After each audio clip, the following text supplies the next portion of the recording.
আসসালামু আলাইকুম। ইনশাআল্লাহ আশা করি সবাই ভালো আছেন। আলহামদুলিল্লাহ আমিও ভালো আছি। যে যেখান থেকে আমার ভিডিওটি দেখছেন সবাইকে অসংখ্য ধন্যবাদ ও সর্বদা ভালোবাসা রইল। তো গত লাস্ট 2 দিনে আমি 2টা ভিডিও আপলোড করছিলাম, যেখানে আপনাদের একটা বিষয়ে কথা বলছিলাম, সেটা হচ্ছে যে আপনারা যাদের আলেজ্য অথবা রেসিডেন্ট বা অন্য কিছুর জন্য যাদের ভিসা রিজেক্ট হইতেছে তাদের সকলের যেন অ্যাটলিস্ট মানে অনলাইনে সেটার আপডেটটা জানায় দেয়, যাতে যিনি ভিসার আবেদনকারী তিনি যেন অতি সহজে বুঝতে পারেন যে তারা কী কারণে ভিসাটা রিজেক্ট হবে বা কী কারণে ভিসাটা পাচ্ছে না, কী কী সমস্যা আছে। তো এই বিষয়ে ভিডিও আপলোড করছিলাম 2 দিন। তো আপনারা জানেন যে এখন ইটালিতে নতুন ফ্লো নিয়ে আনগোনা চলতেছে। আগামী গত 1 তারিখ থেকে কিন্তু যে 30% কোটা, সেই 30% কোটার আপনার প্রি কমপ্লিটতা মানে ফর্ম পূরণ এটা শুরু হয়ে গেছে। এবং তার পাশাপাশি আরেকটা নতুন 3 বছর মেয়াদি ফ্লোসি কিন্তু ইতালি সরকারের গ্যাজেট আকারে প্রকাশ হয়েছে, এরকমটাই শোনা যাইতেছে, যেটা 2026, 27 এবং 28-এ। তো এই 3টা বিষয় নিয়ে কথা বলবো। ইনশাল্লাহ ভিডিওটা পুরোটা দেখার চেষ্টা করবে।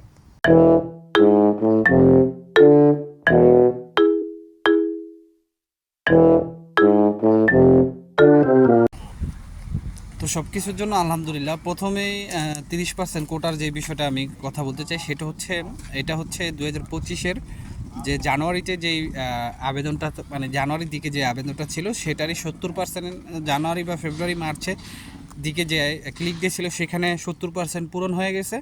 এখন যেটা 30% এটা হচ্ছে এই মাসে, এই রানিং মাসে চলতেছে, যেটা প্রি কমপ্লিটতা ফর্ম পূরণ। এখন এটার ক্লিক ডে হয়তো বা আগস্ট অথবা সেপ্টেম্বরে হতে পারে। ক্লিক ডে, যেহেতু ক্লিক ডের কথা বলা হয়েছে, ক্লিক ডে থাকবে না, সেহেতু ক্লিক ডে উঠাই দিলে অন্য সিস্টেমে এটা হইতে পারে, বা যেহেতু এটা ওই আইনে পড়ছে সেহেতু এটা ক্লিক ডের মাধ্যমে হতে পারে।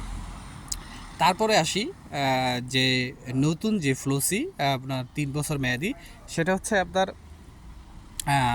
26, 27, 28, সেখানে 4টা মানে ক্লিক ডের মতো আপনার তারিখ দেওয়া হয়েছে। সেটা হচ্ছে, একটা হচ্ছে কৃষি ক্ষেত্রে, কৃষি কৃষি ক্ষেত্রে জন্য একটা আলাদা, যেটা জানুয়ারিতে।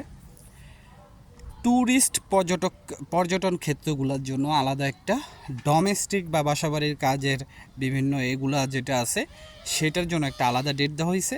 এবং নন সিজনাল, যেটাকে আমরা স্পন্সর বলি, সেটার জন্য একটা আলাদা ডেট দেওয়া হয়েছে। এবং পর্যায়ক্রমে এটা হচ্ছে জানুয়ারি মাসেই এটার আবেদন হবে। এবং এটার যে প্রি কমপ্লিটতা মানে ফর্ম পূরণ, সেটা হচ্ছে এই 2025-এর হয়তো বা নভেম্বর অথবা ডিসেম্বরের দিকে হবে।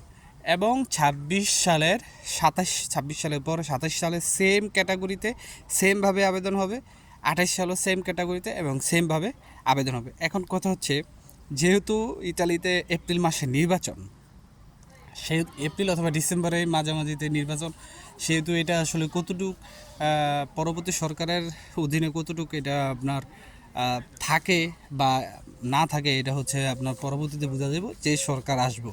কিন্তু এটা কিন্তু আমাদের বাংলাদেশের মতো না, যে না আপনার মনে করেন যে সরকার পুলটি খাইলেও তার আমলে যে যত মনে করেন যে প্রকল্প বাস্তবায়ন হয়েছে বা যত প্রকল্প স্বাক্ষরিত হয়েছে সব বাতিল করব, এটা ইউরোপে খুব একটা দেখা যায় না। তারপরও যেহেতু আপনার মনে করেন এই সরকার ডানপন্থী, আপনার ইটালিতে বহুত অবৈধ লোক আছে, আমরা যারা অবৈধ আছি ইটালিতে তাদেরকে কিন্তু বৈধ করে নিতে পারতো, যেহেতু 5 লাখ 3 বছরে 5 লাখ কর্মী আনবে। তো হয়তো বা পরবর্তীতে যদি নতুন সরকার আসে, সে মনে করেন এই পরিকল্পনা নতুন করে হাতে নিয়ে ফ্লো সিটা বাতিল করে নতুন করে ইটালিতে যারা অবৈধ আছে তাদেরকে বৈধ করে নিতে পারে সানাতুরিয়ার মাধ্যমে। এটা হতে পারে, তবে এটা আমাদের জন্য খুব ভালো একটা নিউজ। কিন্তু ভিএফএস গ্লোবাল বা ইতালি এম্বাসি বাংলাদেশে অবস্থিত যে সমস্যাগুলি, এই সমস্যাগুলির কারণে কি কোনো ধরনের সমস্যা হবে? দেখেন, এই সমস্যাগুলির কারণে কোনো ধরনের সমস্যা হবে কিনা এটা মনে করেন যে আমি কেন, এটা কেউই বলতে পারবো না।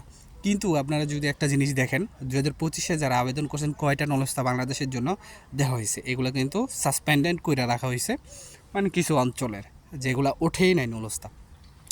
এখন হয়তো বা আপনার 2025-এর যে কার্যক্রমটা বিএফএস মানে বাংলাদেশের কথা বলছে, সেইখানে হয়তো বা কার্যক্রমটা আগামী 2 থেকে 3 মাসের ভিতরে শেষ হয়ে যাবে এমনটাই শোনা যাচ্ছে, যেহেতু এখন যেই হার 500 থেকে 600 ডেলিভারি হচ্ছে প্রতিদিন। ঠিক আছে, যদি এরকম হারে থাকে তাহলে এটা বোঝাই যায় যে না আপনার শেষ হয়ে যাইব। ঠিক আছে, আর তাহলে 2026-এর যে ফ্লুসি, সেই ফ্লুসিতে আপনারা নতুন করে এটা মনে করেন যে সিস্টেম করতে পারবেন। আর মনে হয় না যে আপনাদের ভোগান্তি হবে 2026-এর ফ্লুসিতে বা এই ফ্লুসিতে। এই যে এই প্রি কম্পাইলারটা করা হচ্ছে, এটার যে আবেদনে যাদের নলস্থ হবে, যেহেতু 2025-এর যারা যারা ওয়েব ফর্মে যারা আবেদন করছে তাদের যেহেতু কোনো সমস্যা হয় নাই, সেহেতু 2025-এর 26-এর অ্যাপ্লাইতে 27-এর বা 28-এর অ্যাপ্লাইগুলোতে সমস্যা না হওয়ারই কথা, কারণ তারা তারা ওই সিস্টেমের মাধ্যমে কিন্তু পরিচালনা করবে নেক্সট ফ্লোসিগুলো। তো অনেকেই মানে অনেকেরই এখন যদি 2-3 বছর হয়ে গেছে ভিসা পাচ্ছেন না, আগামী 2-3 মাস বা এই ডিসেম্বর পর্যন্ত আপনাদের ওয়েট করতে হবে। এই ডিসেম্বরের ভিতরে আপনারা আপনাদের যে কাঙ্ক্ষিত ফলাফল সেটা পেয়ে যাবেন ইনশাল্লাহ, আশা করা যায়। তো আমি বলবো যারা ফ্যামিলি ভিসা দিচ্ছেন এবং ওয়ার্ক ভিসা, আপনারা এই 2025-এর ডিসেম্বর পর্যন্ত আপনারা এটা এখানে ওয়েট করতে হবে আপনাদের, যাতে আপনারা একটা রেজাল্ট পান। তো আশা করি ধৈর্য ধরবেন, ইনশাল্লাহ সবাই ভালো থাকবেন, সুস্থ থাকবেন, আমার জন্য দোয়া করবেন। আসসালামু আলাইকুম, আল্লাহ হাফেজ।